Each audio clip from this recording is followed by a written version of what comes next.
आप सबको गणतंत्र दिवस की बहुत सारी शुभकामनाएं। आज 2001 भूकंप की 20वीं सालगिरह पे हमारे अर्थक्वेक सीरीज के एक आखिरी एपिसोड में आपका स्वागत है। किसी भी प्राकृतिक आपदा के समय हमारा पहला प्रतिसादकर्ता एक पत्रकार बनता है। हम सब के पास उस दिन की अपनी अपनी एक कहानी है, लेकिन ऐसी घटना के समय पर एक पत्रकार ऐसी कई कहानियों का गवाह बनता है। आज हमारे साथ कच्छ मित्र डेली की प्रसिद्ध कॉलम दृष्टिकोण के लेखक और उसके न्यूज़ एडिटर श्री नवीन जोशी जी जुड़ेंगे।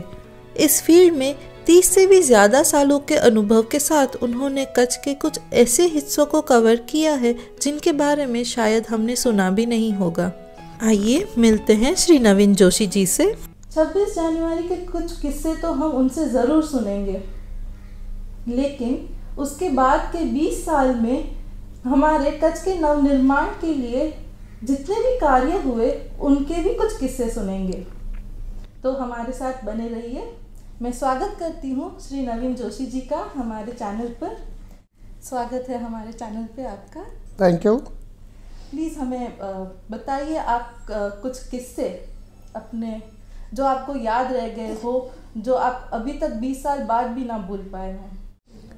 एक जर्नलिस्ट होने के नाते मैं न्यूज़ एडिटर हूँ, तो कच्छ मित्र के अंदर न्यूज़ में पहले मैं रिपोर्टर था। तो उस वक्त आज से 20 साल पहले मैं इंद्रप्रस्थ अपार्टमेंट के अंदर रहता था संस्कार नगर में। तो मेरे घर के बगल में ही पूरा एक अपार्टमेंट गिर चुका था, श्री हरि ऐसा नाम था उनका। तो पहले 2-3 दिन तक तो ऐसा ही लगा कि अपार्टमेंट गिरा हुआ है, लेकिन बाद में पता चला कि उसका एक फ्लोर लिफ्ट की तरह पूरा अंडरग्राउंड चला गया था।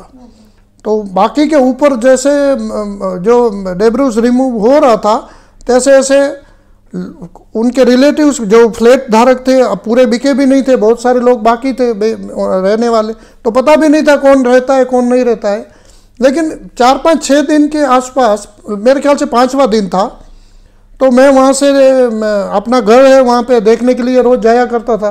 तो मैं वहाँ से निकला तो मैंने देखा कि एक सज्जन वहाँ पे बहुत ही चिंतित दिखाई दे रहे थे और वहीं पे वो ज़ोर ज़ोर से चिल्लाते थे। तो मैंने उनसे पूछा कि भाई आप अकेले क्यों चिल्लाते हो, क्या हुआ, यहाँ पे कुछ कोई मुश्किल ही है? तो उन्होंने कहा कि मुझे पक्का डाउट है कि मेरा फैमिली अंदर है, लेकिन मुझे कोई हेल्प नहीं कर रहा है। तो हमने कहा कि भाई क्या करें? तो उनको तो कुछ पता था नहीं, क्योंकि वो तो भावरे से हो गए थे। तो मैं फट से भागा बाइक लेके और विराम होटल में गया। तो विराम होटल के अंदर उस वक्त सुबह नॉर्वे से एक रेस्क्यू टीम आई हुई थी। तो मैंने उनसे बात करी जाके, महेश भाई गढ़वी उस वक्त थे विराम होटल के, वो भी पत्रकार थे, तो वो भी मेरे साथ चले और हमने नॉर्वे की टीम के जो हेड थे उनको बात करी कि ऐसे कुछ है। तो उन्होंने कहा चलो देखते हैं। शाम का करीबन 5:30 के आसपास का टाइम था। तो सब लोग जाके देखे, उनके पास स्निफर डॉग्स थे। तो जैसे ही उन्होंने कुत्ते छोड़े तो तीनों के तीनों कुत्ते वहाँ पे ऐसे भागने लगे। उन्होंने उसी वक्त पकड़ लिया कि यहाँ कहीं कोई है तो सही और जिंदा है, वो इसमें दिखाई दे रहा है हमें भी, लेकिन शाम ढल रही है, हम कुछ नहीं कर पाएंगे, कल करेंगे। अब वो जो सज्जन घूम रहे थे उनका तो हालत ख़राब था कि एक रात और निकालनी पड़ेगी, तो होगा क्या। फिर उनको समझा के घर लेके भेजा उनके घर, और दूसरे दिन सुबह 6 बजे से रेस्क्यू वर्क नॉर्वे की टीम ने स्टार्ट कर दिया। मैं वहाँ पे कोने में खड़ा था, वो देख रहा था। उनके पास इक्विपमेंट अच्छे खासे थे, उनके पास पूरे अपने कैमरा वगैरह थे, स्निपर डॉग तो थे ही थे। तो जैसे ही स्लेब आया तो स्लेब उन्होंने अपने इक्विपमेंट से काट के अंदर एक कैमरा डाला और लैपटॉप में हमें दिखाया कि पूरा घर दिख रहा है और अंदर कोई लेडी है और उनके पास एक बच्चा है। तब वो सज्जन जिनका घर था वो कहता है कि मेरा बच्चा है, मेरी वाइफ है और बच्चा सिर्फ 2 या 3 महीने का है।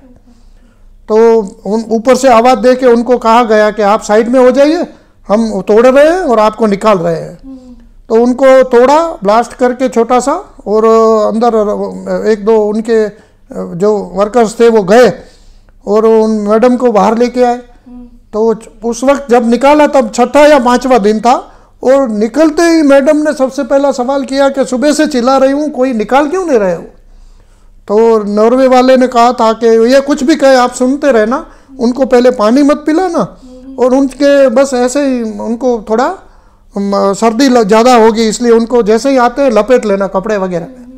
तो उनको कपड़े वपड़े में लपेट के ले गए, और फिर उनको शाम को पता चला कि मैं 5 दिन के बाद निकली हूँ।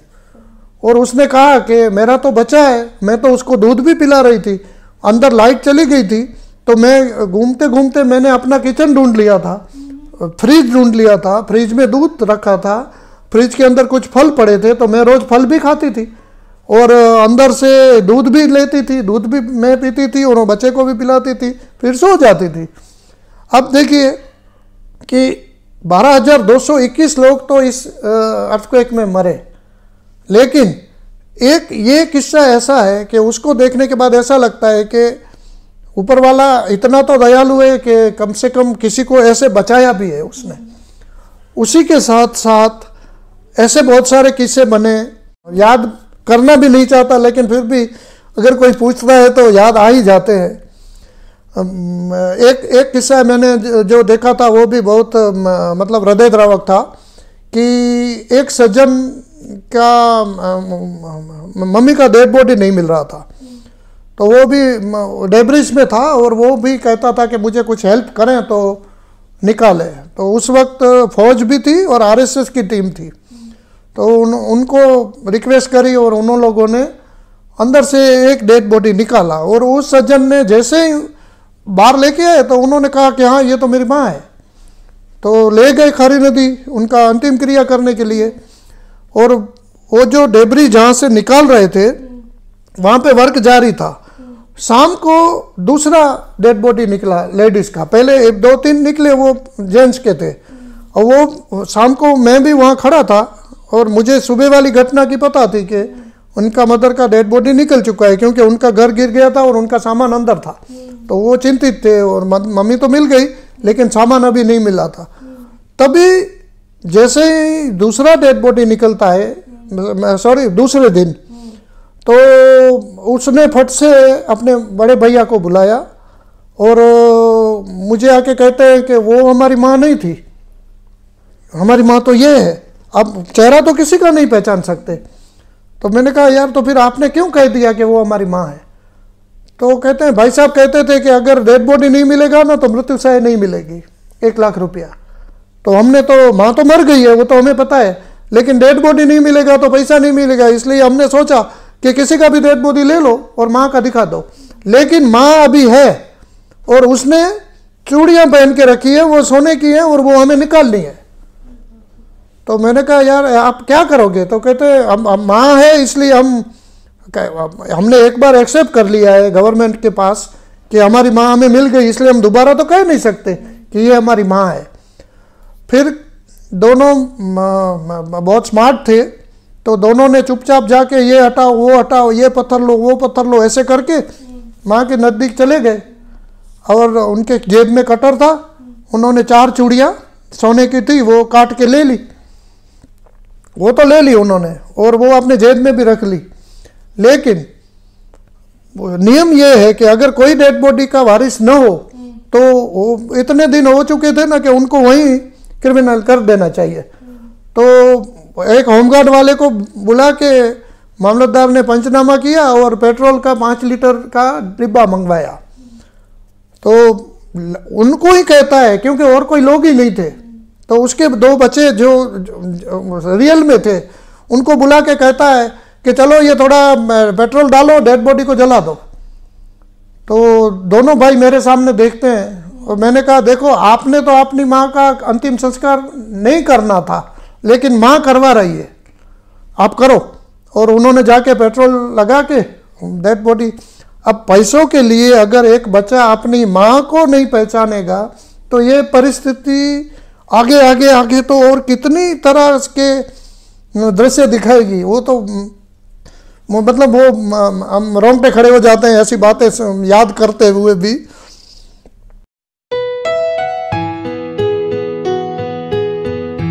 आज देखो 20 साल के बाद अगर बात करें ना तो मैं दावे के साथ कहता हूं कि अगर भूकंप ना आया होता तो जो कच्छ का डेवलपमेंट हुआ है ना वो ना हुआ होता।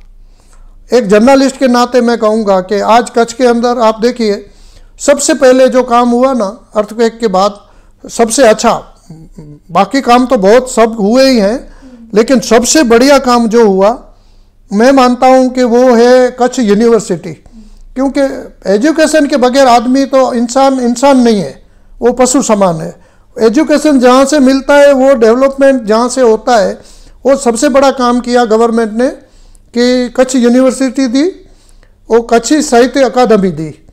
कच्छी साहित्य अकादमी, कच्छ की एक कच्छी लैंग्वेज, उनकी कोई लिपि नहीं है, तो लोग बोलते हैं, हर घर में बोली जाती है, लेकिन उनकी एक प्रस्थापित कोई एजेंसी नहीं थी, तो वो एक सबसे बड़ा काम हुआ।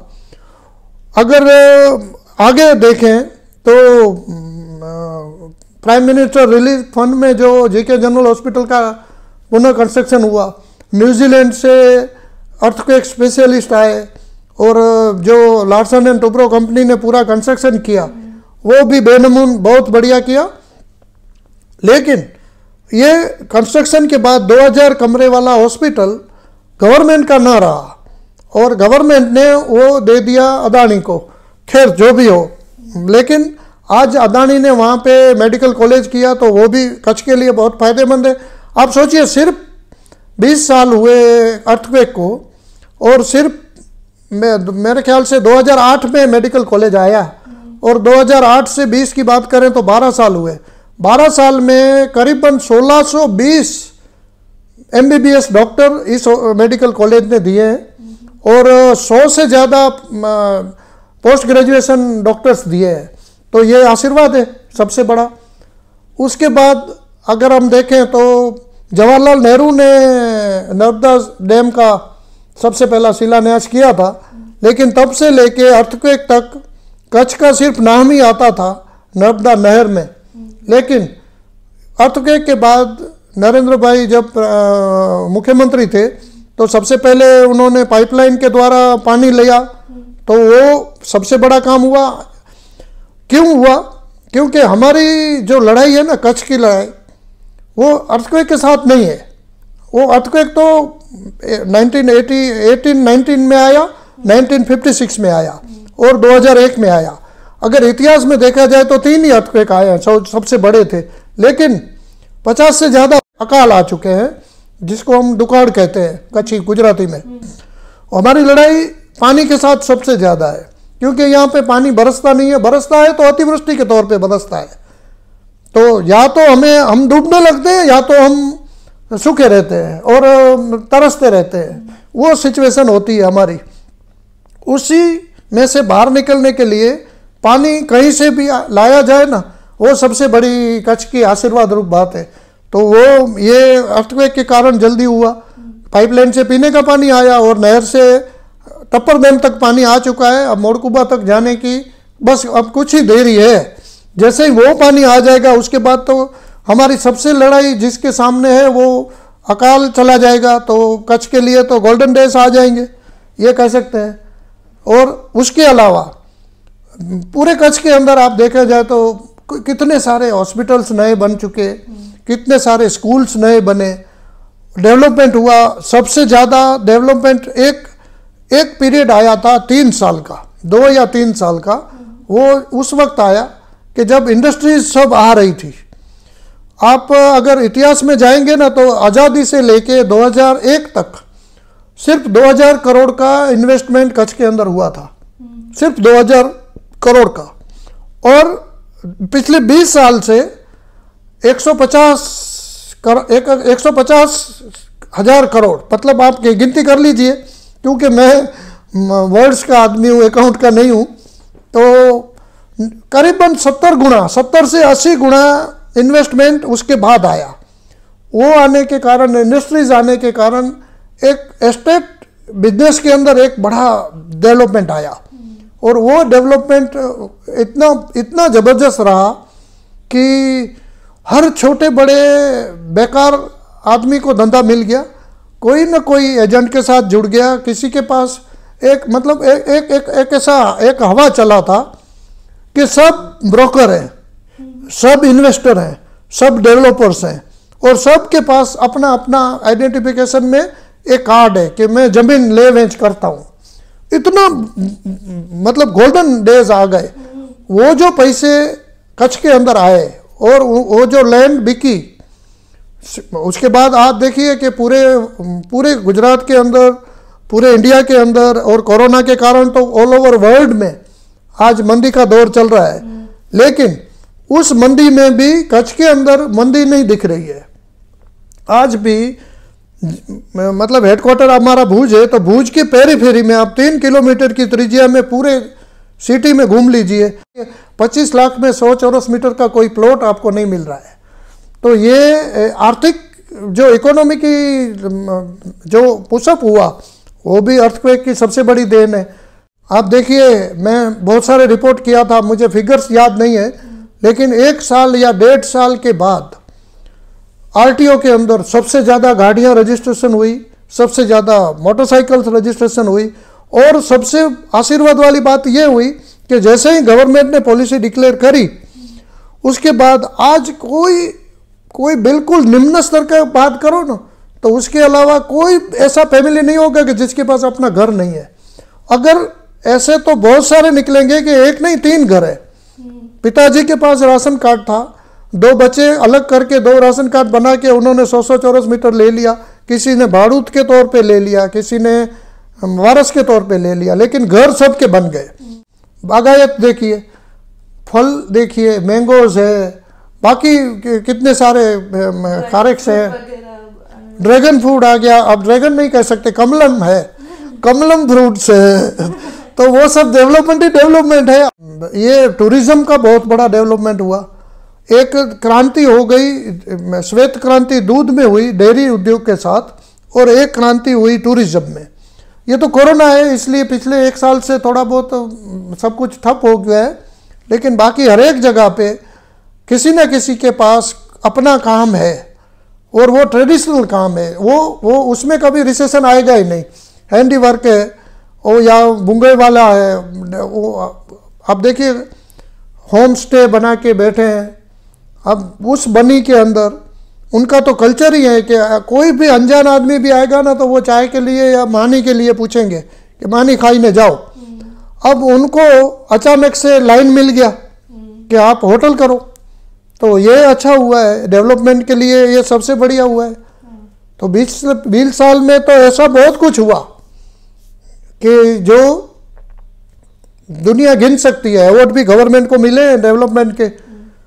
लेकिन मैं फिर से कहूँगा कि पिछले 20 सालों में अगर कच्छ ने कुछ गंवाया तो अब आत्मसम्मान गंवा दिया। वो कच्छी अब नहीं दिखता है कि जो कहता था कि मुझे कुछ नहीं चाहिए। अब तो लेने की भावना सबसे ज़्यादा बढ़ गई, और वो बढ़ने की सबसे ज़्यादा अगर उसका कोई इफेक्ट हो ना, तो वो अर्थक्वेक है। क्योंकि अर्थक्वेक ने सिखा दिया कि जो चाहिए वो मांग लो। पहले कच्छी मांगता नहीं था, वो पैदा करने के लिए अफ्रीका जाता था, कनाडा, ऑस्ट्रेलिया, अमेरिका चला जाता था, वहाँ पे मेहनत मजूरी करके वहाँ से साल में 1 बार 2 बार अपने घर आता था, लेकिन किसी से मांगता नहीं था। और सबसे ज़्यादा चौंकाने वाली बात एक मैं बताऊं, मैं अभी उसके ऊपर थोड़ा रिसर्च कर रहा हूं, शायद हो गया तो लिखूंगा भी, कि कच्छ के अंदर मनोचिकित्सक बढ़ गए। अगर मनोचिकित्सक बढ़ गए तो मतलब उनका तो काम चल रहा है, वो कमा रहे हैं, तो वो कमा रहे हैं मतलब डिप्रेशन वाले बढ़ गए। वो क्यों बढ़े? क्योंकि ये अर्थक्वेक की देन है। अर्थक्वेक के बाद ये दिमागी संतुलन बहुत लोगों ने खोया है, लेकिन वो एक्सेप्ट नहीं करते। अगर ये देखा जाए ना, तो उनका इफेक्ट फिर दूसरी बाबतों पे धीरे धीरे आता है। घरों के अंदर पहले नहीं होता था, वैसे छोटी छोटी बातों पे दंगल मचना शुरू हो गया। वो सब बातें अगर उनका सबका रूट्स पकड़े ना, तो वो जाके अर्थक्वेक से ही मिलता है। और इसके अलावा क्या कहेंगे आप? अगर करना आपके पास कुछ और प्रश्न हो, क्वेश्चन हो तो कहिए। ये जो इंडस्ट्रीज आई, तो उसके बारे में अगर आप थोड़ा हाँ, इंडस्ट्रीज में देखिए कि इंडस्ट्री में प्राइम मिनिस्टर एनडीए के थे अटल जी, उन्होंने 5 साल का टैक्स हॉलिडे दिया था। तो उस वक्त जो इंडस्ट्रीज आई ना, उनमें से बहुत सारी बंद हो गई। उन्होंने सिर्फ ज़मीन लेके रख ली और फिर ज़मीन के कारोबार में लग गए। आजकल जो इंडस्ट्रीज बहुत ज़ोरों से चल रही है और जो ज़्यादा बड़े पैमाने पे है, उनमें आप देखिए तो मतलब वो मैं तो एक जर्नलिस्ट की दृष्टि से कहूँगा कि कच्छ को जागना चाहिए, क्योंकि कच्छ का डेजर्ट है वो। कच्छ का आप देखिए टूरिज्म में देख रहे हैं कि दुनिया में ऐसा डेजर्ट नहीं है जो कच्छ के अंदर है, और जो चमक रहा है वो वाइट, वो सॉल्ट है। और कच्छ के डेजर्ट के अंदर पिछले 1819 में पहला भूकंप आया और अलाबंद हुआ, तब से दरियाई समुद्र के पानी जो आते थे वो अब सिर्फ जून के महीने में जब हवाएं चलती है तब वो पानी हवा से खींच के आते हैं, उसके ऊपर बारिश का पानी गिरता है तो वो सॉल्ट बनता ही रहता है, बनता ही रहता है। मीटरों मीटर तक सॉल्ट है। अब जो इंडस्ट्री आ रही है वो सॉल्ट ले रही है, वो दरअसल उसमें कोई डेवलपमेंट है ही नहीं, वो तो नुकसान है। अगर सॉल्ट की रॉयल्टी कच्छ को दी जाए या जिस गांव नज़दीक पड़ता है उसको दी जाए तो उसका डेवलपमेंट हो सकता है। लेकिन जो बड़ी बड़ी इंडस्ट्रीज आई है उसमें ये कम है, और ये मतलब किसी ने कुछ किया ही नहीं है, सिर्फ पड़ा हुआ है, उसको निकाल निकाल के बेच रहे हैं और वो कमा रहे हैं। उसमें कच्छ को कोई फायदा नहीं है, ना तो ना तो रोजगारी दे रहे हैं और ना बाकी। हाँ, आनुषंगिक रोजगारी आ रही है कि भाई चलो ट्रक वाला कमाएगा, वो अलग बात है। लेकिन रास्ते अच्छे बन गए इसलिए ट्रकर्स बढ़ गई, ट्रक वाले थे वो मालिक बन गए उन्होंने। लेकिन बाकी जो इंडस्ट्रीज है, उन इंडस्ट्रीज के लिए 5 साल का टैक्स हॉलीडे मैं सोचता हूँ कि कम है। एक बार अगर और 5 साल अगर दिया जाता, अगर आज भी दे देते 20 साल के बाद सॉरी, तो और फायदा होता। और साथ में एक टर्म्स एंड कंडीशन के साथ देना होता। जैसे इन्होंने पूरा MOU करते वक्त तो बहुत सारे वाइब्रेंट के अंदर MOU होते हैं और बहुत सारे हजार करोड़ के होते हैं और उसमें शर्तें भी होती है, लेकिन उस शर्तों का फिर पालन नहीं होता है। स्थानिक रोजगारी नहीं है। जिस जगह पे इंडस्ट्री डाल रहे हैं तो उनका सोशल वेलफेयर देखना चाहिए, तो वो सोशल वेलफेयर तो एक तरफ रहा। आप देखिए पवन चक्की, विंड फार्म्स, तो उनको कोई पूछने वाला ही नहीं है कच्छ के अंदर। अब जहाँ से भी उनको उनकी गाड़ी जाती है, वो खेतर है या वहाँ पे खलिहान है या किसी का मतलब पुराना छोटा वाला घर है, उनको अगर रास्ता निकालना है तो वो रात के रात निकल जाते हैं, रास्ते निकाल लेते हैं और तार्स खुली पड़ी रहती है। आप सोचिए कि राष्ट्रीय पक्षी का दर्जा दिया गया है हमने पिकॉक को, मोर को। 45 मोर तो मर चुके हैं अभी तक, अभी और कितने मरेंगे पता नहीं है, क्योंकि उनके तार्स खुले पड़े हैं और कोई मतलब सिक्योरिटी वाली बात ही नहीं है। बहुत सालों के बाद सरकार को पता चल गया, इसलिए सिटीज़ के अंदर आप देखिए जहाँ पे भी ट्रांसफॉर्मर है तो उनको फ्रॉम पूरा गार्ड कर दिया गया। तो अगर इतनी चिंता सिटी के अंदर हो रही है तो वो तो वाइल्ड लाइफ है, उनकी चिंता अगर आदमी नहीं करेगा तो कौन करेगा। लेकिन अभी तो नहीं हो रही है, तो वो एक मतलब विरोधाभास, डेवलपमेंट का विरोधाभास हमें दिख रहा है। और रोजगारी भी नहीं है, इतनी सारी रोजगारी नहीं है, उनको स्किल चाहिए। अभी स्किल चाहिए तो मतलब जो बेकार लोग घूम रहे हैं उनको उनका शिक्षण भी तो चाहिए। अब जैसे मरीन कॉलेज लगा, लेकिन मरीन वाले ग्रेजुएट होने के बाद कहाँ जाएंगे? हैदराबाद जाके या बेंगलोर जाके या चेन्नई जाके, वो विशाखापट्टनम जाके काम करते हैं। यहाँ पे तो काम नहीं है उनके लिए। यहाँ का आदमी जो कर सकता है ना वही उनको, जैसे मैंने अभी पिछले हफ्ते एक आर्टिकल लिखा था कि एक बनी के अंदर एक सलाम भाई है, सलाम हालेपोत्रा, और सलाम भाई ने एक रिसोर्ट बनाया। वो रिसोर्ट में उन रिसोर्ट को इंटरनेशनल अवार्ड भी मिला और सबसे दुनिया का बेस्ट वो बताया गया, तीसरे नंबर पे या दूसरे नंबर पे लिया गया। उन्होंने क्या किया कि रिसोर्ट के 8 भूंगे थे, उसका 15 भूंगे कर दिए, लेकिन एक प्लम्बर को छोड़ के एक भी लेबर कहीं भी बाहर से नहीं आया, पूरे बनी के लोगों को ही काम दिया उन्होंने। तो ये जिस जगह पे इंडस्ट्रीज है ना, वहाँ पे आसपास के गांव के लोगों के अलावा कोई लेबर करने के लिए या कोई स्किल चाहिए तो उसके लिए वही होना चाहिए, उसके अलावा कोई होना ही नहीं चाहिए। 3 बार आप एडवर्टाइज दे दो, 3 बार आप सरपंच के साथ बैठक करो, बुलाओ, कोई नहीं आता है उसके बाद आप बाहर से लो, लेकिन वो सोच ही नहीं है। CSR का तो मिसयूज ही हो रहा है। तो वो भी मैं एक जर्नलिस्ट के नाते कहूँगा कि इतनी सारी इंडस्ट्रीज आई, इतने सारे उन्होंने अपनी कमाई के पैसे गवर्नमेंट को दिए, वो गवर्नमेंट ने CSR के तौर पे कार्निवल किया, वो कार्निवल में पैसे डालने की क्या जरूरत है? कार्निवल तो कोई फायदेमंद चीज़ है ही नहीं, और जिसको मनोरंजन करना है वो कार्निवल देखने के लिए ब्राज़ील चला जाएगा अगर देखना है तो। यहाँ पे आपको स्कूल दो, हॉस्पिटल दो, आप यहाँ पे रोजगारी दो, ऐसा कुछ करो। लेकिन वो उस वक्त नहीं हुआ, बहुत सारे पैसे आ रहे थे, अब सब गवर्नमेंट का बंद हो गया।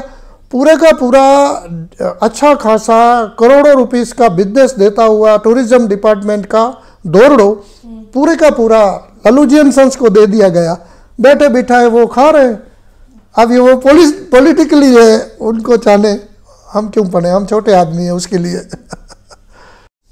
आपका अगर ये जो कच्ची वर्क करते हैं हम लोग, रबारी वर्क हो या आहिर वर्क हो, उसके जो उसमें हमको बहुत ज़्यादा नामना मिली।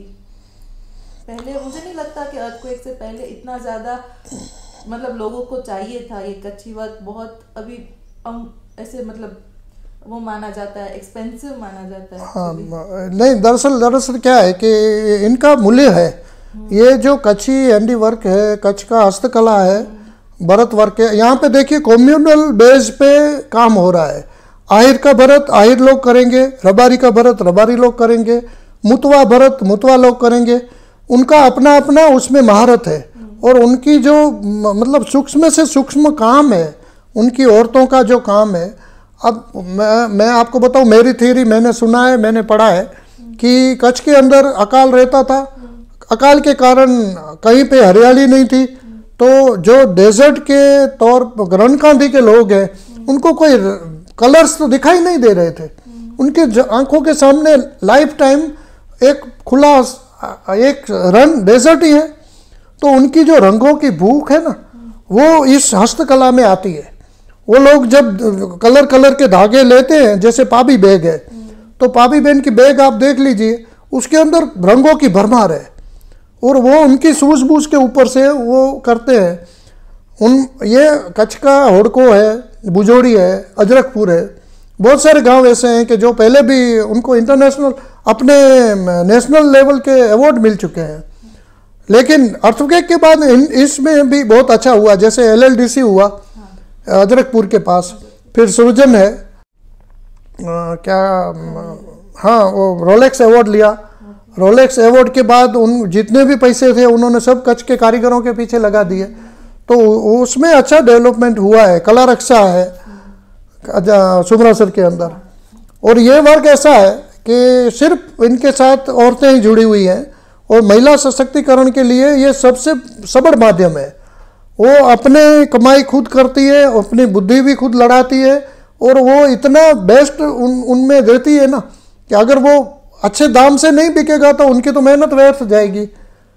लेकिन अब जैसे मैं बताऊं, जैसे टूरिज्म है, तो टूरिज्म ने ये परचेसिंग करके, पहले टूरिस्ट डिपार्टमेंट ये परचेस करता था, अब उसके मेले ही नहीं लगते। अगर मेले लगे जाए, टूरिज्म उनको अच्छे दाम, जैसे किसानों को अच्छे दाम पे उनकी फसल ले जी जाती है, ऐसे ही हस्तकला के कारीगरों से उनके जो भी नमूने हैं वो अच्छे दाम दे के गवर्नमेंट ने खरीदना चाहिए, और फिर बाद में ऐसे कोई भी फंक्शन हो उसमें वो देना चाहिए। पाबी बैग गवर्नमेंट ने, पाबी बहन के पास तो चलो अब मार्केट मिल गया, लेकिन अगर ना मिला होता, पाबी बहन जैसी बहुत सारी औरतें हैं जिन्होंने बैग बना के रखी है, गवर्नमेंट ने एक भाव तय करके उनसे ले लेने चाहिए, और उसके बाद वो स्कूल में बांट देने चाहिए बच्चों के लिए। गवर्नमेंट तो कर सकती है ऐसा कुछ, उनको सबसे बड़ा फायदा होगा, उनकी रोजी रोटी निकलेगी इसके अंदर से। तो हमारे साथ बहुत सारे उनके as a journalist experiences share करें कि कैसे आज हमारा कच्छ का ये यहाँ पे रुकने आने का एक एक्सपीरियंस बन गया है ट्रैवलर्स के लिए। कैसे इंडस्ट्रीज आज भी हमको पूरी तरह से फ़ायदा नहीं कर रही है, और कैसे हमारा हैंडी क्राफ्ट वर्क हमको फ़ायदा दे सकता है। तो हमारे साथ जुड़ने के लिए बहुत बहुत धन्यवाद आपका। नमस्कार। Thank you for watching.